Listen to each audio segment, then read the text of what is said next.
Hello, everyone, and welcome to episode 6 of our Echoes from the Field series. And today I'm delighted to be welcoming one of the leading lights in our industry, Claudio Strobbia. So welcome, Claudio. Thank you, Mike. Thank you very much for inviting me. It's a pleasure to have you. Maybe we could open up. So a lot of people know you, but not everyone will. So maybe tell us a bit about your background, the types of projects you've been involved in, and the companies you work for.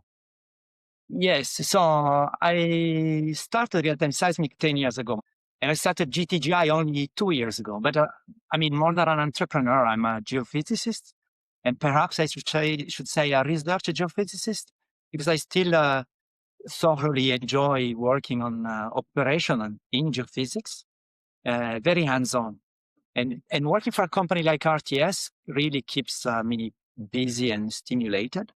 A typical day like today has testing denoise algorithm on data from Australia, working on a model building for a 3D in South America, and talking to the guys who are on a crew in Switzerland, acquiring a 3D in the Alps with Strider, incidentally. And these projects, Mike, you have been involved in some of them, partnering with GTGI and RTS on some of those projects.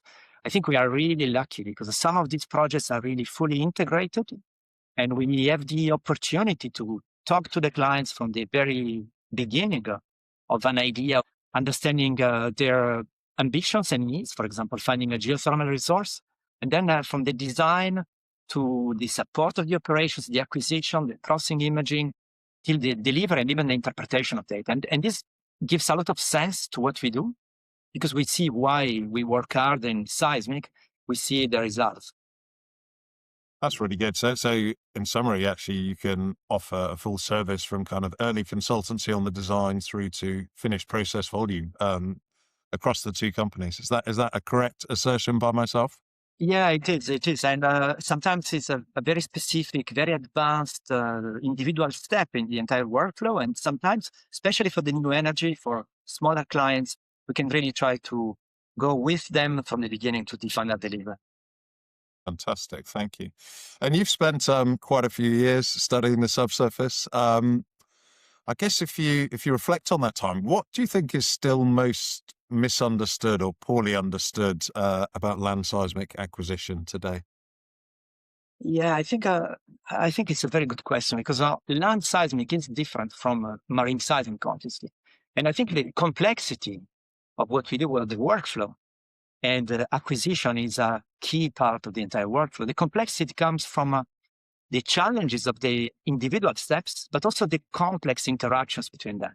And with land data, we have the noise, we have the perturbations, we have the imaging, and they all depend on each other. So nature is beautiful, the world is beautiful and complex like the subsurface, and imaging it means actually solving a lot of equations and using a lot of data.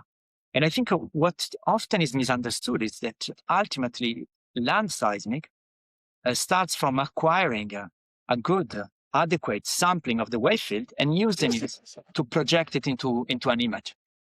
And I think one of the challenges which is often misunderstood is that we cannot record this signal without also recording the physical noise, which is there. And the signal that we record has perturbations, which are again related to what happens in the subsurface. Each of these sensors will give us a trace, but we have to imagine that each trace is a point in a space that we want to sample, and understanding how optimally to do this is key. Onshore, understanding what we are doing and why, I think, is the key of optimizing our efforts and getting better subsurface images. Okay, thank you. And moving on from that, what do you think personally are the key ingredients for a successful modern land seismic program today? Yes, and I think first we need to agree on what we mean by successful. Because obviously, if you ask a geophysicist, they will talk about signal to noise ratio and bandwidth, etc. But we need to really look at a program, a project in a broader sense. And I think we need to get the job done, which means getting done well with the data that we need, safely, on time, within budget, and without causing disruption to the local communities. So the puzzle is very complex, and the non-geophysical parts in the seismic program are actually dominating the effort and the interest of our clients. So even when it feels very difficult or impossible, proper planning is essential. And sometimes people start the operation saying, okay, let's start and we shall see what happens. But of course, as they say, if you fail to plan, you're planning to fail.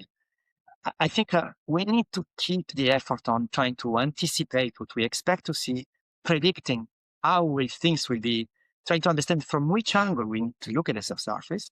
And in a successful program, understanding and removing the constraints is key. I think if we have to say, in one sentence, how we get a program done successfully is we have understood the constraints and we have selected the components that provide us with the greatest flexibility, optimized what we want to do, removing as much as possible and handling these constraints. That's why even the components and the strategies and the elements and the hardware that we put together are key and interact with each other very tightly in a seismic program. Okay, thank you. Mm-hmm. So let's go to the start of that process, design, survey design. What are the 2 or 3 parameters or areas you consider most of all when first designing a land seismic survey? Yeah, I think one of the very important first steps, and again, maybe it's not very geophysical, but it's translating a broad geoscience objective into a geophysical need.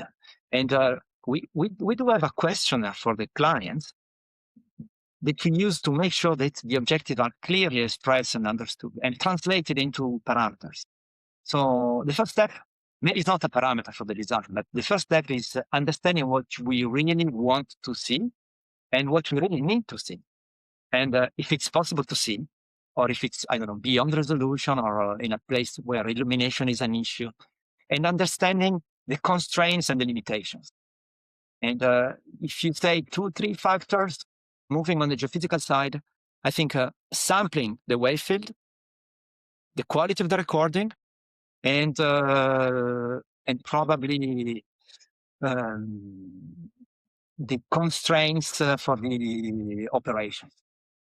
Or the density, the offset, the illuminations, the constraints. Yeah, I think we'll come back to constraints later in the context. I know quite a few of your surveys are in cities or towns, and that can add some extra complexity and constraints.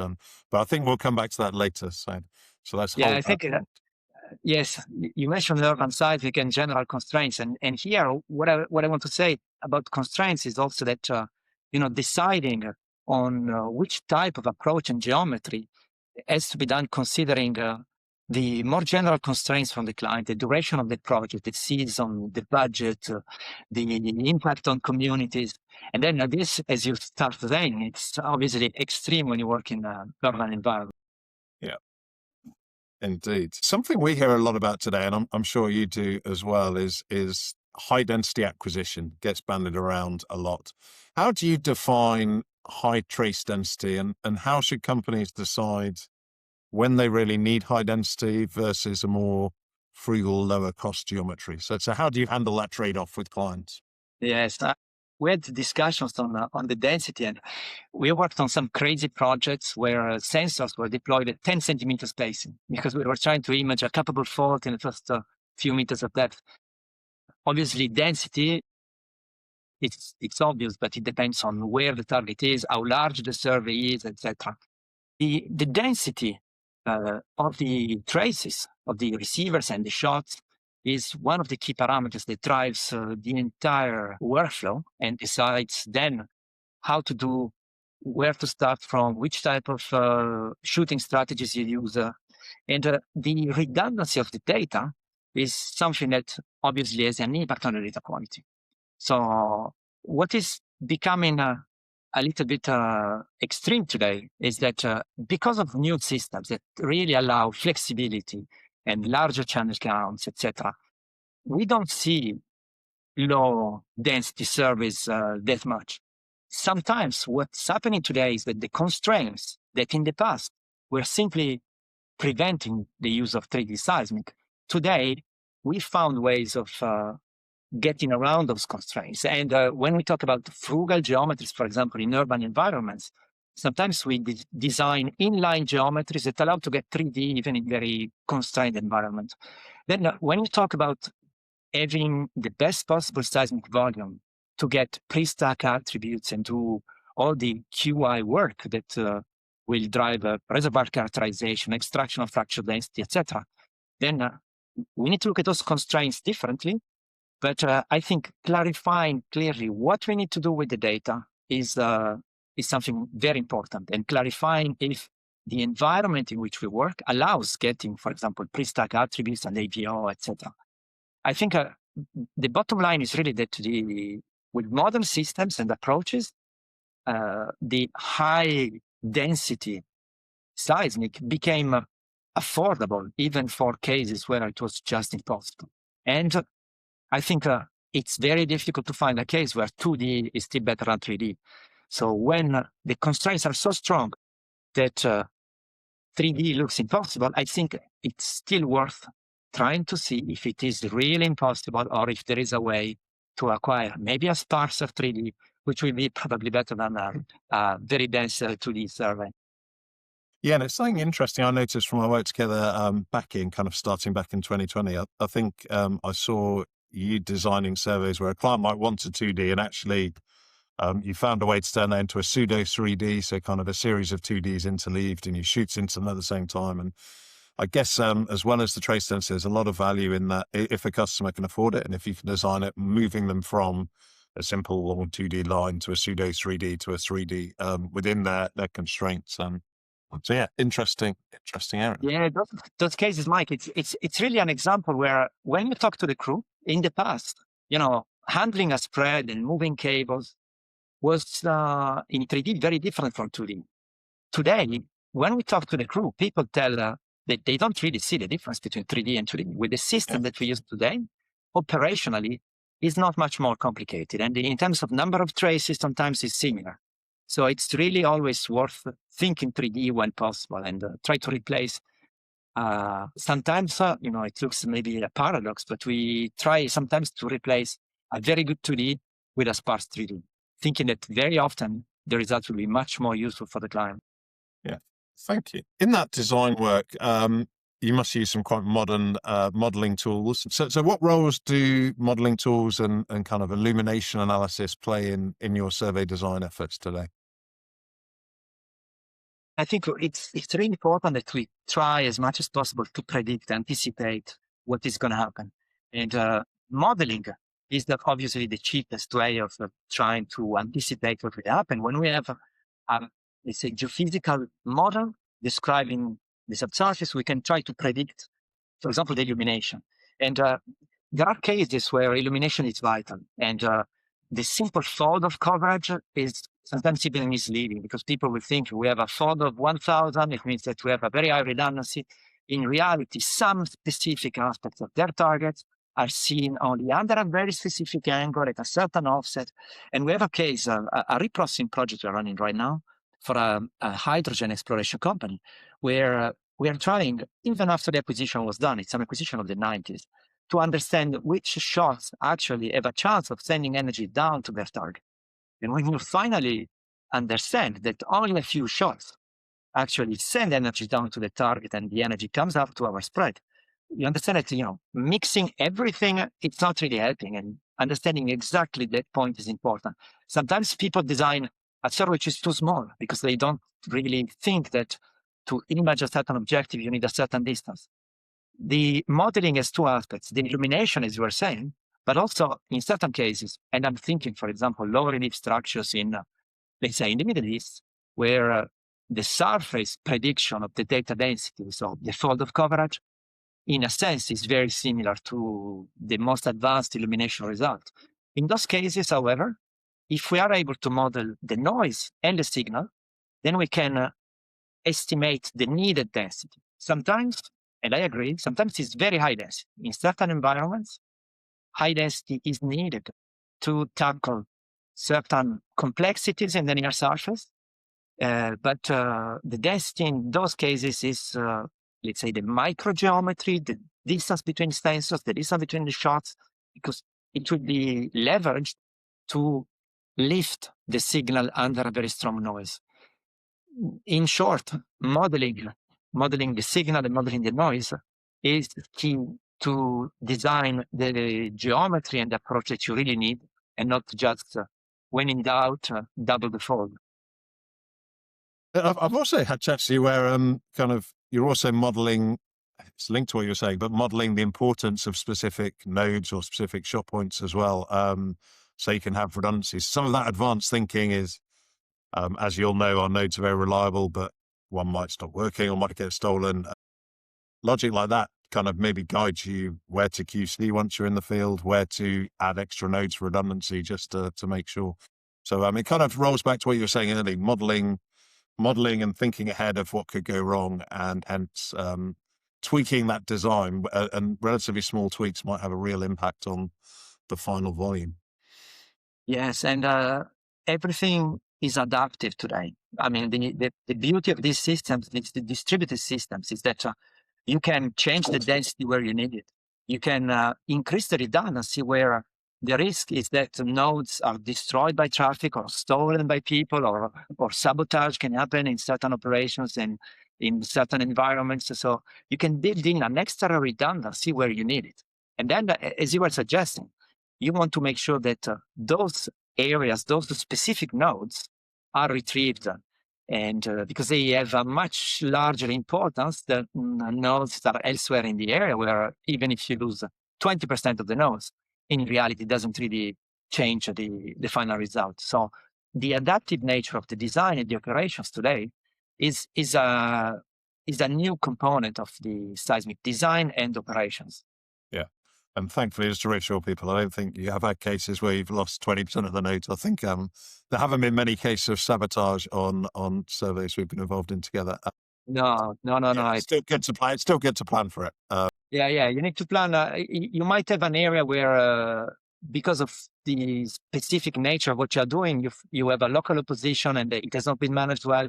And you might have one line where someone is targeting your operation because they want to disrupt, and they will just take the nodes. You will see it, you replace them.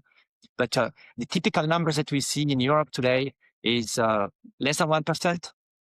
In very dense urban environments, very exposed areas, you can have locally maybe 1-2% of nodes, which is something that you can afford. The density that we design today is designed to afford those losses.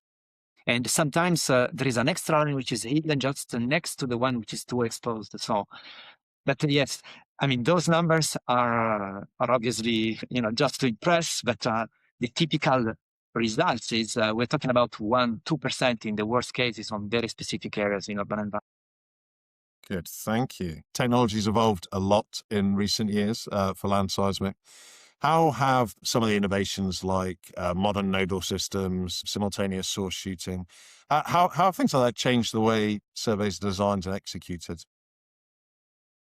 I think it's more than an evolution. It's really a revolution what happened. And there are things that today we can do because of the flexibility of these systems that were just a dream a few years back. And an example is that we can actually move into a city in the heart of a European city, and in a matter of a few weeks, acquire a high density survey. And this was just impossible a few years back. Imagine, pulling and deploying kilometers of cables with thousands of individual geophones and disrupting the traffic and painfully slow source operations. Today, deployment is extremely quick. The nodes are very reliable. The uptime in these operations is phenomenal. The shooting got much, much faster. And there are certain things that we consider just impossible that are now possible. And we have seen surveys in North America where a small town was actually a big gap, a big hole in an old 3D. And we just went and patched it. We just acquired a small 3D, so the full 3D is now complete because it's possible to deploy and acquire data in the middle of a city. It's happening all the time. Every day there is an acquisition in Europe, in an urban environment where we can do these type of things. I think the two sides of the operations evolved in parallel. On the recording side, autonomous, light, small reliable nodes that allow to use very flexible geometries. And on the source side, the source controllers evolved. The positioning is now extremely reliable and quick. And the high productivity simultaneous shooting became something that even small contractors can deploy. So in a sense, today, it's not the same seismic in terms of operations that people were acquiring 15 years ago. Maybe it's not the quality of the individual shots. It's still vibrations in the ground recorded by geophones, but it can be done in a fraction of the time with a minimal disruption, with a higher density if we need. So it's completely revolutionary in terms of operations. What would you love to see come next if you were now in charge of all geophysical research on sources and receivers and in the processing domain?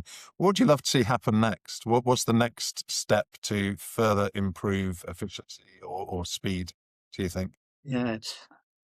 I think there are aspects that on paper might seem very attractive.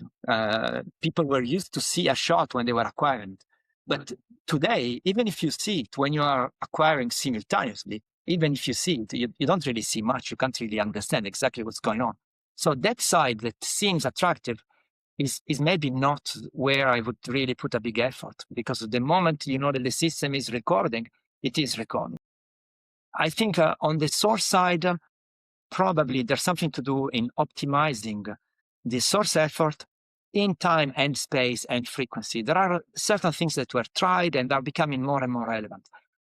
I don't think I can see now exactly a technological evolution that will change completely the industry. There are lots of fantastic research initiatives on getting sensor that would measure different things and even the rotation, etc. For certain applications, that can be relevant. When we're talking about active seismic exploration, I think the fidelity of the source, the reliability of the source, the cycle time, having more energy in a shorter time, combining the low frequencies on a sparser grid with the high frequencies on a finer grid, all these are more components of a workflow that can be improved. If we really think what is my dream for operations in Europe, for example, in these environments, I think a very ambitious objective would be being able to acquire a small 3D, for example, for geothermal, in 48 hours. It looks like impossible today. But when you really think about a small 3D, you optimize the deployment and the shooting. We are not that far. And even if it looks like a dream, that could change a lot of things in the deployment, for example, of geothermal heat across Europe in optimizing, de-risking the geothermal problems. Yeah, so it's a good goal to aim for. I'm always amazed when I see your projects, how quickly they happen anyway. And you kind of touched on it earlier, but often you could be talking about, say, 25,000 nodes, a high number of sources, and the whole thing's done in 2 or 3 weeks. You can start to see, maybe we will get down to a few days. From an operational perspective now, what lessons have you learned about getting that high productivity and high data quality in land acquisition? Yeah, again, I think it's a very good question. And thinking on when we started supporting operations in Europe with the first cableless systems. At that time, it was the RT2 systems that was trying to send the data over wireless connections, etc. And it was an incredible system. The technology that they had put in place at a high cost, of course, for the system was remarkable. We were getting data in real time without pulling cables, but in a sense, the system had the same drawbacks of cables because we had to troubleshoot the system continuously because we wanted to see the shots.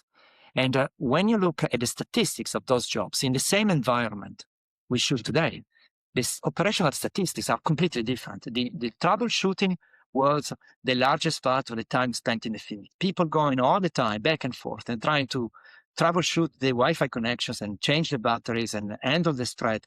Today, we have the comfort of knowing that if you shoot at night, the shooting crew goes out and the system is recording. We know that it's recording. Yes, one node has been stolen, but it's 1 out of 30,000 and it doesn't have any impact on the final result.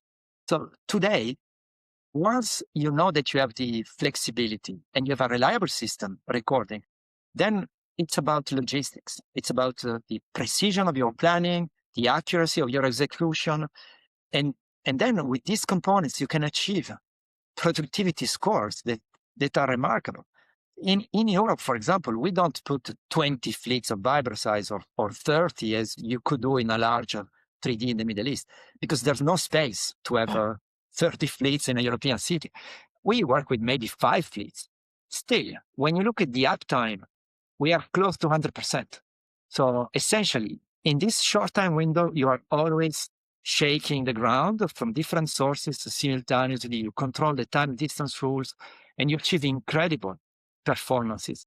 And the quality comes with it, because then you have the data density, but you do it in a short time. So I think we can today reconcile the quality and the productivity when we use the right technology and the right rules.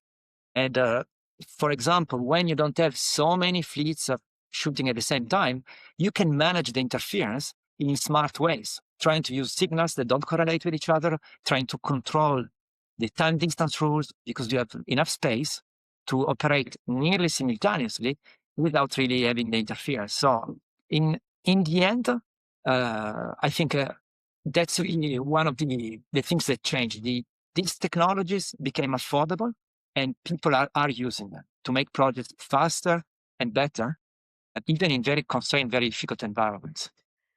Yeah, no, that's good. One thing you didn't touch on there, which I know you do very well, is also community engagement ahead of the project. And I think certainly in urban environments, that's really key. If everyone knows what's happening, they've had a chance to talk to yourself or people, see a vibe, fibrosize, see some nodes you're going to be putting out, that leads to a lot fewer disruptions than if you go in cold. And yes, I think that's one other point I just wanted to highlight, which I know you spend a lot of time on, and certainly in urban environments is critical. Yeah, the social part of the seismic is a science, actually. There are people, specialists of making projects acceptable. And I think sometimes new operators in this industry might naively think that doing things quickly without telling is safer, and it's not. Communication is important. It's important that people know exactly what's happening. And that's why the precision of the operations is important, because you want to tell people, we will be there on that road on Wednesday at 10 p.m. and it will last for an hour. They know it, they expect it, and they will be less disrupted. They will maybe be curious about it. And since, at least in Western Europe, most of these projects are for the new energy, for the security of our energy supplies, they are typically well accepted by the communities. So communication is important. Communication and permitting go together. And I think the weight of these two components in the success of a project is much, much larger than what people think normally. Thank you. You've designed and delivered a lot of surveys using Stride. How would you say the technology we provide has specifically changed the way you design and deliver a survey? Yeah, I think that, you could imagine that the geometry that you design on paper has no implications on the logistics and the operations of the crew. And only if you have never seen seismic operations. And certain approaches can only be done with certain systems. You can't do the same things with every system. One of the other things which is very important is that the cost and the duration of the operations is not something that you compute at the end of your design and planning. Is one of the inputs. It's a hard input, and it's one of the constraints. So when you put all this together, it's clear that if you have a light system that allows a lighter crew, that allows to rotate a number of nodes overnight with only one or two operators, that allow to quickly deploy and pick up and retrieve, you can do different things. So the Stride system, I think today I think we can still say it's the smallest node on the market, the lightest and smallest node on the market. This alone is an incredible value for seismic contractors. They know that they can scale down the support, the number of vehicles, the number of driven kilometers, the people needed to move sensors. You can put the effort on what really matters more. And I think certain performances are possible only when you have a system that is agile by design and that you can deploy very quickly. So in designing a survey, it obviously changes what you do in terms of geometry and strategy, even the cost. Let's call it the cost of a shot and the cost of a receiver is not the physical cost of a vibrator, is how much does it cost to support the movement of a vibrator in an urban environment with a traffic control, the support, the PPV, how much does it cost to deploy a node? It includes the cost, the capex for the node or the rental cost, and how many people you need to survey, plant, retrieve, harvest. When you balance this into an optimization strategy, you realize that service can be very, very different depending on the system that you use. And in certain environments, the agility of a high channel count, the flexibility, is clearly something that the Stride system enables today. Not only in very dense surveys in European cities, even in 3D in the desert. And moving on from that, you also process a lot of Stride data. What was your opinion on the quality of the data you processed? And I guess it's actually the quality of the data and the original designs, but how do you find the data to process? But of course, I mean, as you know, we started testing and adopting Stride long ago when it's launched. And we are very picky. So we did, besides processing and acquiring lots of Stride data, we also did lots of tests and benchmarks along the way. And I think we really need to focus on what really matters for the data quality. And there's an old paper which is interesting because the scientists took the bother of testing and explaining what are the most important factors in the quality of seismic data. And in the end, you end up with something pretty obvious, which is the coupling is the most important factor. And everyone knows it. But sometimes we overlook it a little bit, how important is the coupling. So I think that one of the reasons behind the excellent quality we have seen of the raw data acquired with Stride is that very often they are coupled really, really well. And in a sense, we have a better measurement of the ground motion because of the fact that we are really measuring the ground motion, not the motion of the sensor itself. It's coupled really well. And over the past few months, I visited a few GTGI jobs around Europe, and when I go to the field, I really like to go to the field with the deployment crew, with the surveyors, with the line checkers, with the pickup, etc. And just before Christmas, I was on a crew in Italy, and I walked a long line, also to do some exercise while in the field. The line was 30 kilometers long, and I was impressed by the quality of the deployment that they had achieved. The soil was pretty hard. It wasn't really easy to plant and bury the nodes. They were nearly invisible, and they were really planted well. So I just discussed with the party chief, and I thought, wow, how did they do it? And then 3 weeks ago in Switzerland, on a 3D for geothermal in the Swiss Alps, again, I followed a team that was deploying, and the soil was not easy because it was frozen in certain areas, it was muddy in other areas, and they were consistently planting the nodes, burying them down up to the collar. They were really well coupled. And I think this is one of the factors that make a difference. I think the form factor of the node allows doing it. Then, of course, if you take the nodes and you just drop them on the ground, you won't get the same data. But the node itself, with its form factor, allows this type of strategies for the deployment that actually give an incredible advantage in terms of data quality and nodes. What do you see as the most common mistakes in the field? And there might not be mistakes, there might be conscious decisions, but things that happen in the field which ultimately impact the final quality of your seismic data volume.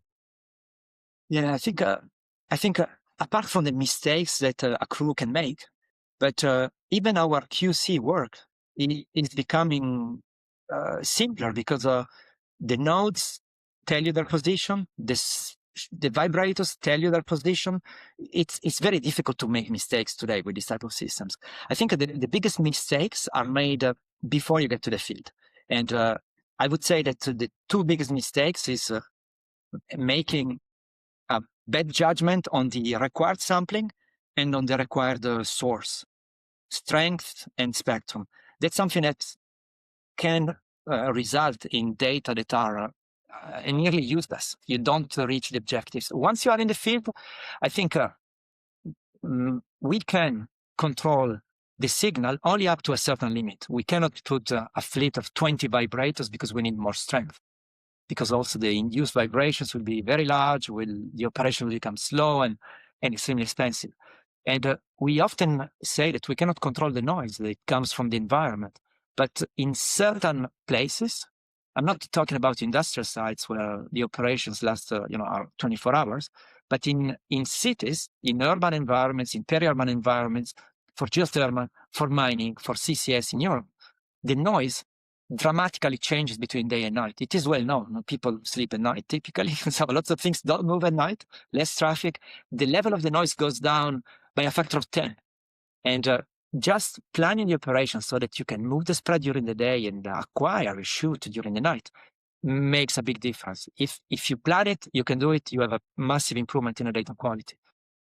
Other, let's say, mistakes that people can do in the field today, it's there are mistakes that people make because humans make mistakes, and you might get silly things like forgetting to write down the sweeps that you are using and correcting with the wrong sweeps. But this is it's anecdotes that can happen once. Everyone has seen it once in their life, but you see it at the end of the day and you fix it. I don't think there are many mistakes that we can do today in the field once the operations are prepared and planned.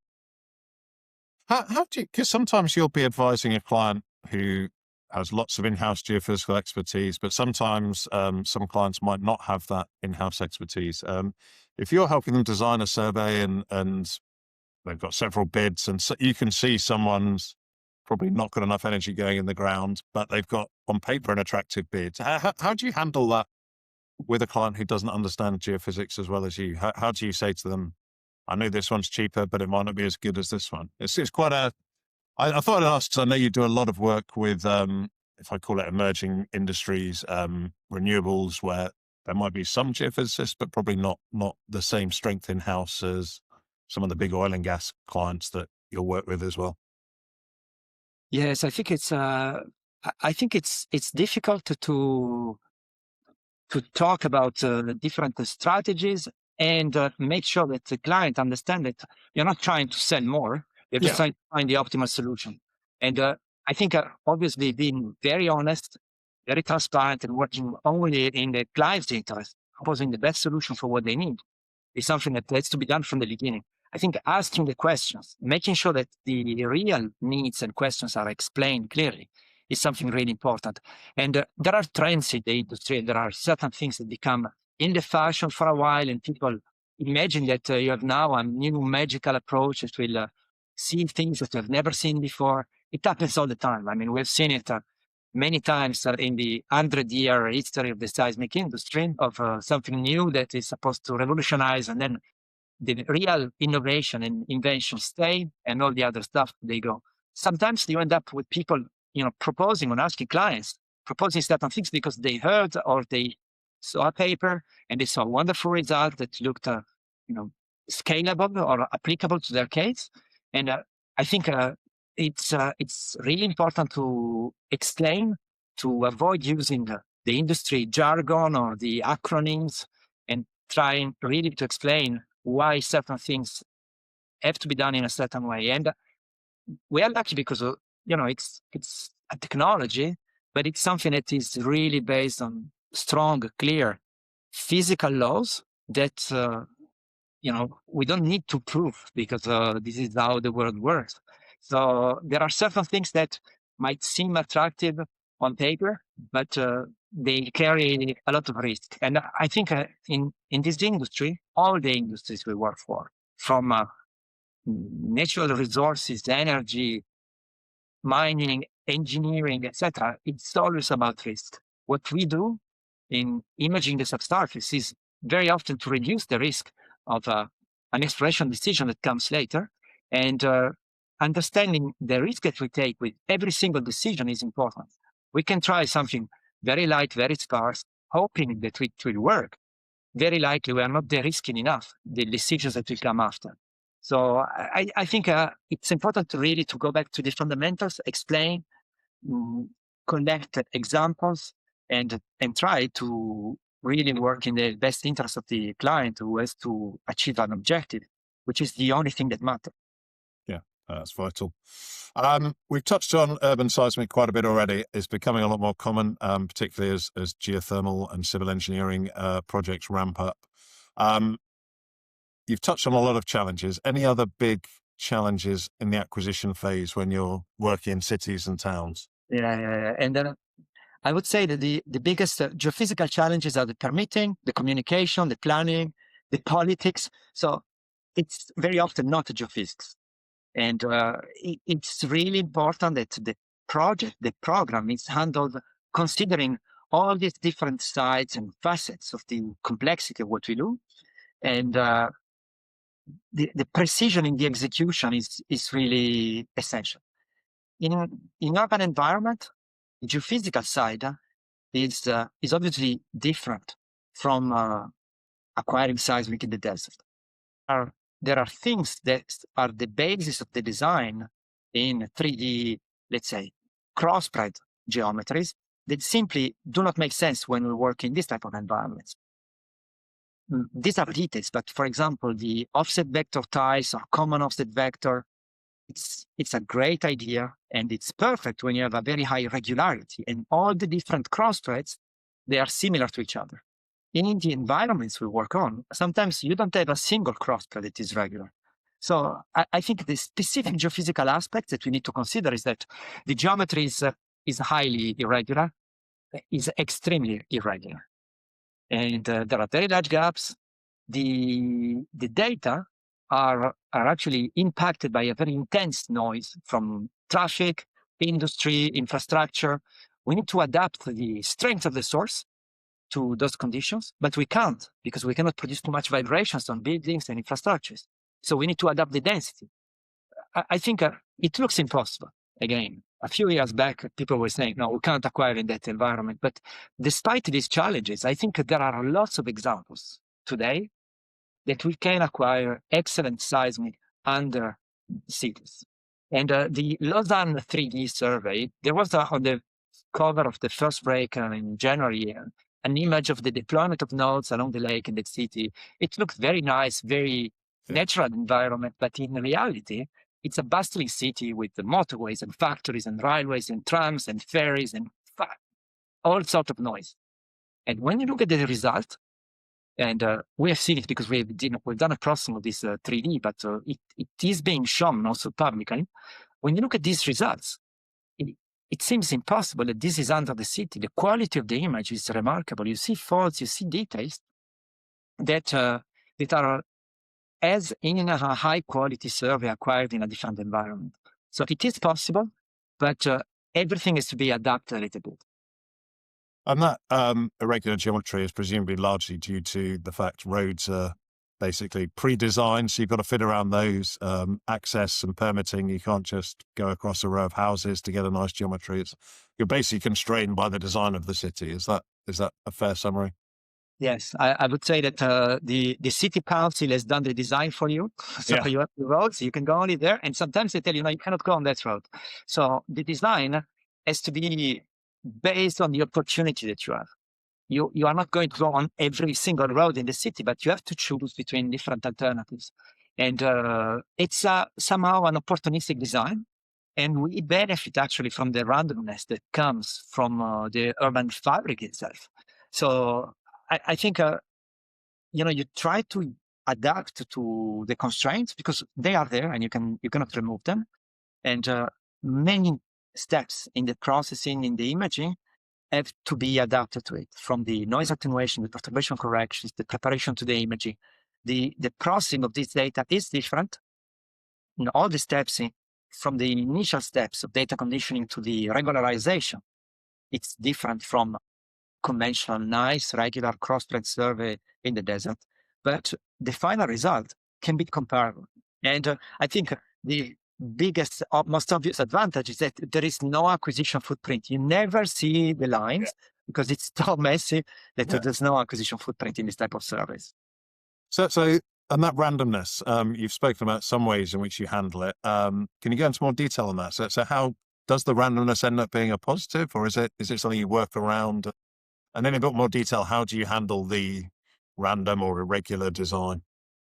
I think in the end, I would say that very often it's an advantage when you can keep a dense enough macro geometry. So if you are able to use enough lines, and we say lines, but they are very crooked lines. Yeah. So they go around things and they're not lines at all. But if you can stake a dense enough macro geometry, I think in the end, it's nearly an advantage. And there are lots of, again, very interesting and sophisticated discussions between what is the real difference between the compressive sensing approaches, where you embed a designed irregularity or randomness in the microgeometry, and what happens in this type of environments. And what is the real difference between the compressive sensing reconstruction of the wave field, which is the most optimal in theory, where reconstructing a wave field from a sparse sampling, and what we do with multi-dimensional, which today is a fundamental tool in every seismic processing project. It's there in all the projects. But the real difference, sometimes when you really dig deep into the theory, the real difference is not that big. In the end, we are probably all doing a form of compressive sensing on the macro geometry, even without designing it. The result is that, of course, you need to take into account and you need to prepare the data considering this irregularity and randomness. But in the end, I think it's handled very well by modern processing technologies. Okay, thank you. So I know you've worked a lot helping with geothermal projects. What do clients typically shoot their seismic for? What are the big subsurface risks that geothermal developers want to reduce with seismic? Yes, and again, it's a very good question because I mean, if I want to give the politically correct answer, I will say, well, it depends. We're working in many different basins, from sedimentary basins to hard rocks and volcanics, for different types of geothermal projects. We even worked on a very, very shallow geothermal project where the clients just wanted to know where is the bedrock to have permeability above it. So yes, it's really different. But in the end, they need to find a geothermal resource, which is typically hot water. Sometimes there's not even much water, but find the permeability is key. And sometimes it's very similar to the more conventional approach in the oil and gas, where the people are looking for reservoirs and want to produce from those reservoirs. They try to estimate the petrophysical properties. Then the permeability, of course, would be great to estimate from seismic. In geothermal, I think the role of the structures and faults and fractures is probably even more important, because sometimes faults are the target in certain tight potential geothermal reservoirs. The permeability associated with faults is the key target of the exploration. Sometimes faults are a key risk to consider because of the potential induced seismicity. So we really want to know that we are not drilling into a fault and we are not changing the geomechanical and fluid conditions on faults. Sometimes, and this might be funny for most of the colleagues who actually come from more conventional industries, sometimes the risk is finding hydrocarbons, because you have certain basins where small hydrocarbon accumulations are present. And if you find even a few percent of hydrocarbons when you look for geothermal, then you need to process and treat all the water, and it changes completely the economics. So making sure that you don't find hydrocarbons sometimes is one of the tasks of geothermal. I would say that one of the common themes is that we need to image faults and fractures and structures as accurately as possible, because they are always somehow important. And how do you go about doing that then? So how do you make sure you image the fractures and the reservoir as well? Yes, so that's one of the reasons why sometimes 2D is very tricky in those environments, because 2D is not really aligned in those type of environments. We have very crooked lines. Sometimes the bends and the turns and the gaps along 2D lines produce artifacts that really look like faults, and they are misleading when interpreted. In 3D, we start getting rid of that problem, and we hope to have an image that is able to see continuities, reflectors, and faults and fractures. The quality of the image is important, and it's important in the processing we don't denoise very aggressively the data. We don't smear or over-filter the data to try to gain continuity, smearing and deleting faults. One of the things that has given some very interesting results in a few projects in Europe from deep geothermal to mid-enthalpy, mid-depth range projects is leveraging the full azimuth acquisition and processing. And again, this is something that in conventional applications has been proven to be a very important factor to improve the illumination, but also to see the same event and reflector under different directions and azimuth, and potentially estimate the anisotropy, the azimuthal anisotropy, and sometimes potentially estimating the fracture density. Sometimes it's a matter of illumination. So we see things under different angles, so we see better fractures and faults when we shoot perpendicular to them.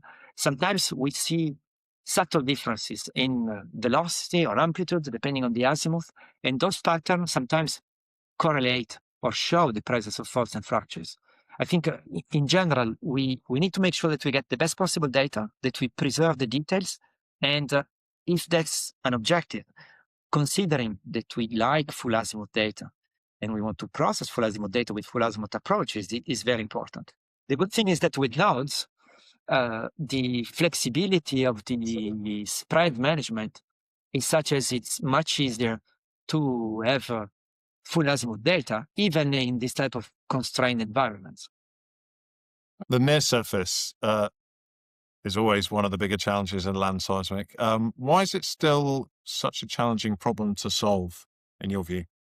Yeah, and it's one of my passions. I started my career working on very shallow projects on engineering geophysics, near surface geophysics, and then I carried this interest across all my career. And I think the simple answer is that the variability in the near surface is extreme. When you go deeper at 1 kilometer depth, you still find large variations related to lithology, but it's very rare to find the type of variability that you can find at the surface. We get cases where the geophysical properties change by a factor of 10 over a few meters. So you have a velocity that can go from 4,000 to 400 meters per second over a few meters. And there are cases in very different environments. For example, in the permafrost, where the thawed and frozen permafrost are two completely different materials, and the contrast of properties is so extreme that things will look completely distorted when your waves go through those variations. But you also have the same in glacial features above the chalk in Northern Europe. You have the same type of features in alpine valleys. So this variation is extreme. In the near surface, you have most of the perturbations, so the wavelet change, the spectrum change, the phase change, in the first few meters. It changes more in the first 100 meters than sometimes in the rest of the path down to kilometers. These changes impact what we measure, so they are the perturbations on the signal, but also the near surface is where most of the coherent noise is propagating. We put a shot at the surface, most of the energy becomes surface waves and guided waves, and it stays there. So it is a very complex problem. I think, to be a little bit more optimistic, there are considerable progresses that are being made. And this is the processing and imaging technologies that are now being used onshore. To name it is the full waveform inversion, that even if onshore is not as standard, as easy as in other environments, but there are ways of making it work. And now the data that we are acquired today, I think we try to future-proof our data, making sure that even if today maybe it's still not exactly the final solution, maybe in 3 years it will be. So let's make sure that what we acquire today is usable in one day when that technology will be really fully developed. A real lasting full waveform inversion able to take the scattering, the surface waves, the guided waves, the early arrivals, will give us a model that will probably solve everything. Some of the models we have today are already very detailed and very accurate. And when you use them in the imaging, you see that things become much, much simpler in the deeper part. Push it further, the technology keeps on evolving as it did in the past 5 years. We get there, and then maybe we'll have a solution for onshore data to make onshore data similar to offshore data. Let's hope so. That would be nice. Changing topics now. So you recently launched a course, Bridging Theory and Reality in Land Seismic. Tell us a bit about it, but also what inspired you to create the course and what will people gain from attending?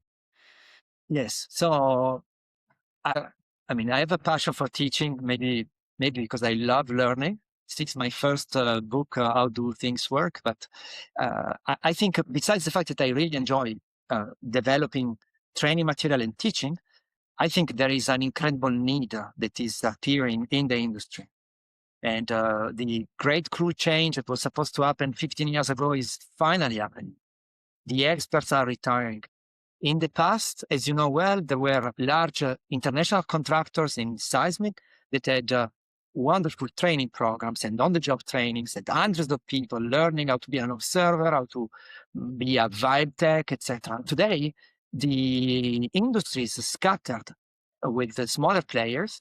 And what is dramatic is that even universities are not teaching geoscience and geophysics as in the past. And these are the statistics, it's not my opinion. It happens everywhere. So there is really a gap. There is a lack of expertise. It's dramatic. And we are trying to help because we have a clear interest. For example, we provide geophysical training courses for the University of Po in France in processing, imaging, even acquisition, because we hire lots of interns and we have lots of employees that were trained in this university. But when you look broadly in the industry, I think the need is coming back. There are more seismic crews, there are more activities, there are more projects for the geothermal, the mining, the storage, the safety of our infrastructures, and the people that will operate those projects are not there yet.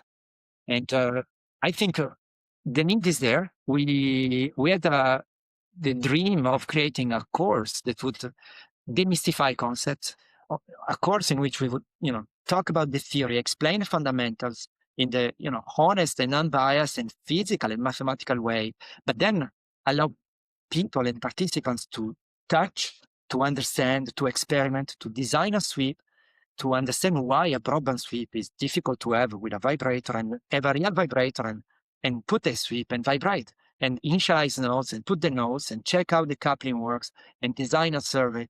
So we started small. We thought, okay, let's do a small course. And then even compressed it as much as we can. It became a 1-week course with lots of hands-on. And it's a huge commitment, of course. And it would have been impossible then to get where we are without the support of partners and companies that are willing to support. And I have to thank Stride because you are lending us your chief geophysicist as one of the trainers. Yeah. We have really outstanding instructors, scientists, industry veterans with experience and a passion for teaching.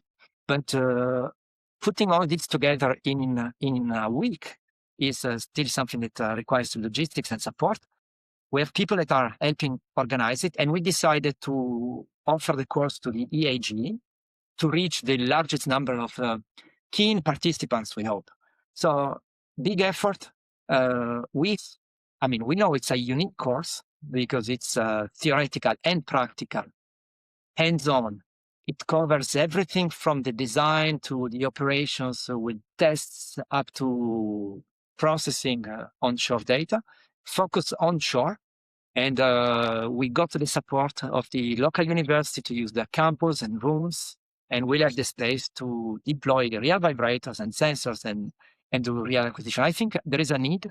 We hope it's just the first of a long series of training and in pedagogical activities from industry actors like us to then making sure that we keep on maintaining the expertise that the industry needs to survive. No, it's really good. And so, as you said, running it through EAG, it's in Po, and dates, it's late June? Late June. It will be 2 weeks after the annual EAG conference. We picked slots where we have the space and the weather typically is very good in Po and is not too far from holiday. And we hope to have lots of keen participants. And we'll make sure that all the logistics is set as if we were acquiring data in a very difficult place. Sounds fantastic. So best of luck. I'm sure it will be a success. We'll start closing out now. If you could give one bit of advice to companies who are considering a land seismic survey today, what would that advice be? I think seismic is possible, even in very difficult conditions with lots of constraints. I would suggest not to copy a survey that was done somewhere else, because there are 100 different parameters, and maybe the one that you have just chosen maybe by chance is not the best option for you. And I would say ask a lot of questions and make sure that your objectives are perfectly understood and that the entire set of options is tailored to your real needs. And then it is possible to do seismic almost everywhere.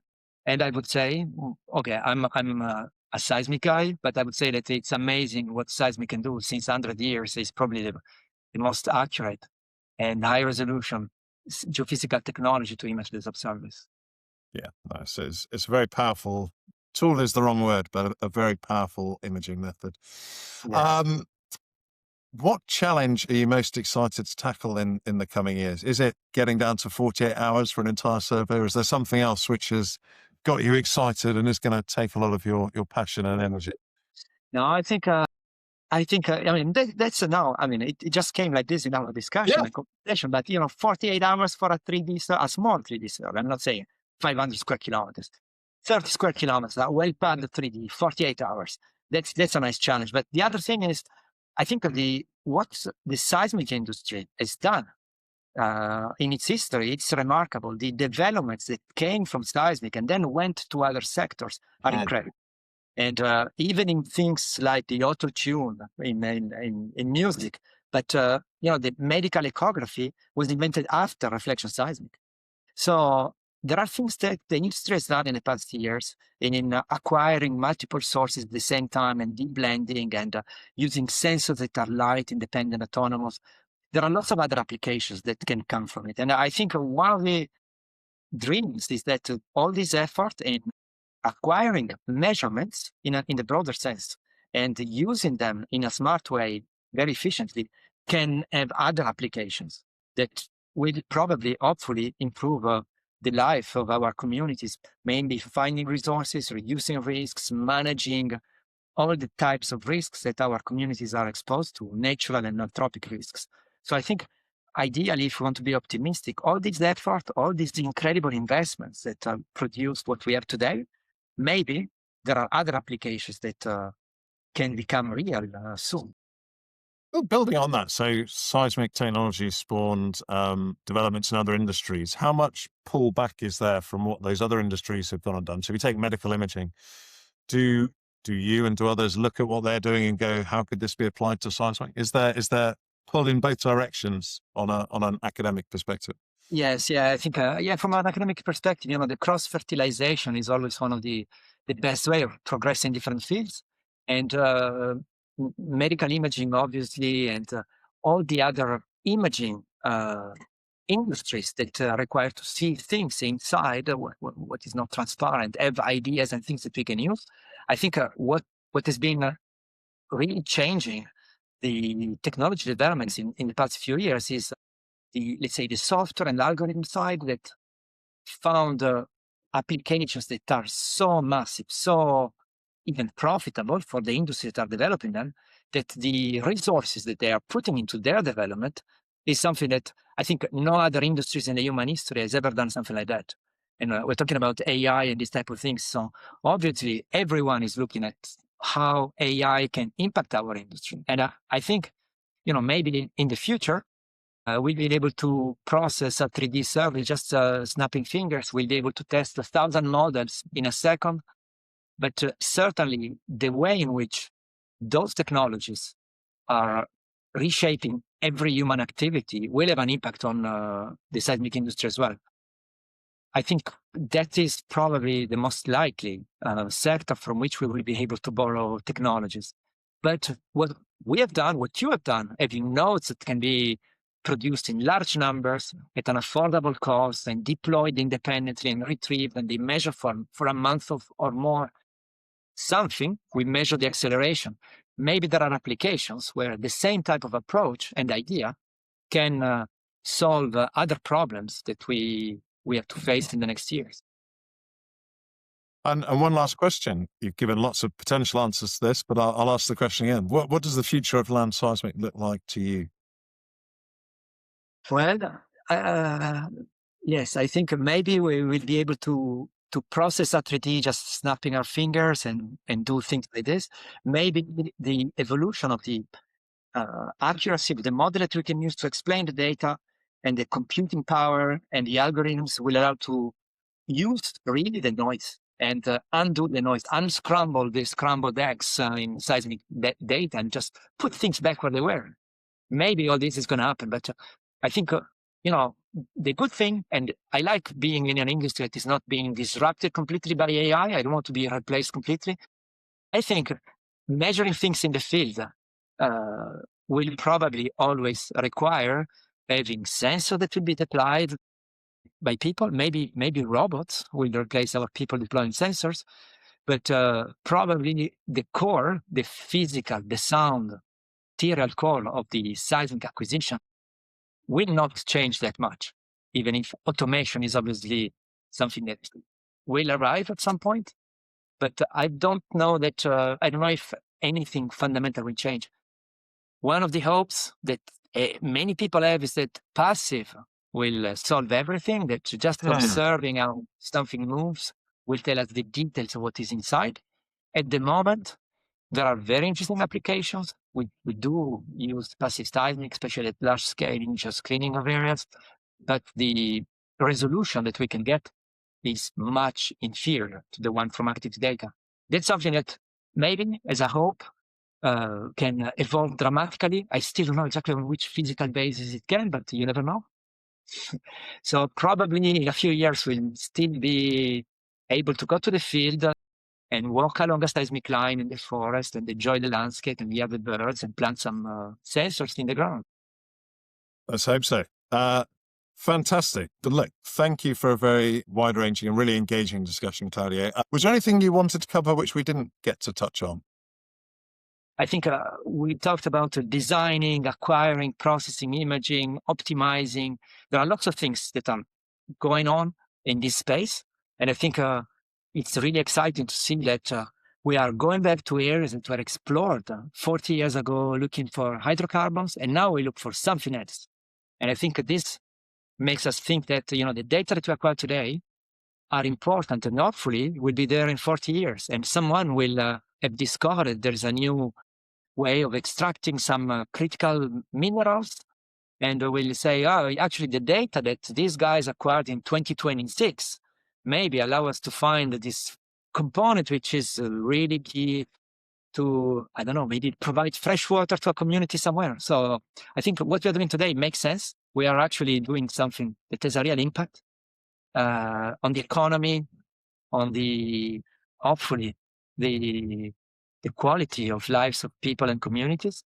And I think it's interesting to see that our colleagues and people that work now in this industry, they do it with a passion, and they enjoy the challenge, and they think that they do something that makes sense.